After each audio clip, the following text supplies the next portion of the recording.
Okay, so runner stretch. Great one to try and help open up your hip flexors, quadriceps here in the front.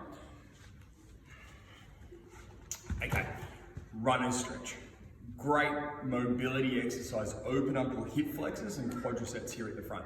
So for you, again, especially for you guys who spend extended periods of time sitting down, which is probably about 95% of us are in a car, on a desk, we have this closed off hip angle which shortens up our hip flexors, makes it a little bit harder for us to access our glutes and our hamstrings. And this stretch is going to allow us to open up these hip flexors, use the big muscles in our hamstrings, the back of the legs, and our bum to help us walk, move, function, and ultimately look a lot better as well. Okay, so for this stretch, we're going to start.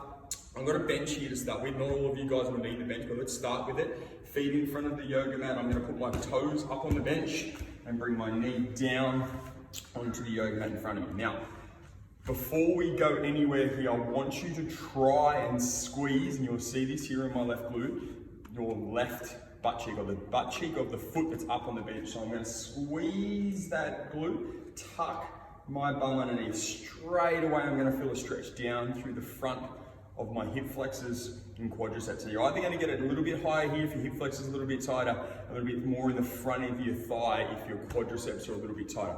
And all we're going to do is hang out here. Nice deep breaths. I'm going to try and maintain the contraction in my glutes so that muscle is switched on. I'm driving that hip forward, trying to really get a good stretch here in the front of that hip. And I want to start to see a D shape. I want this hip to be in front of your knee and your shoulder here. So we've got this capital D shape in the front of my body, okay?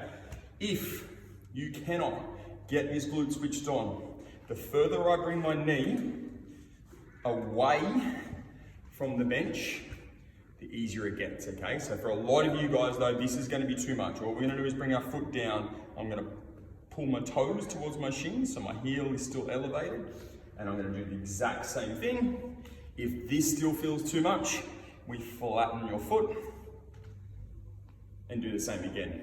Now, one thing we need to be sure of is, one is this pelvis is switched on and our bum gets tucked underneath. If we do not switch on your glute and we let our pelvis tilt forward, we get this arch in your back, I can end up all the way out here.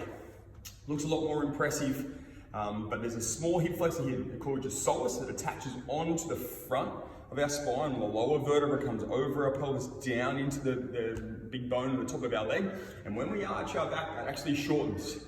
Okay, so it's a big key component to this, is to make sure when we're in these positions, my glute is switched on and I drive that hip forward. And now that is my end range, what we call hip extension, okay?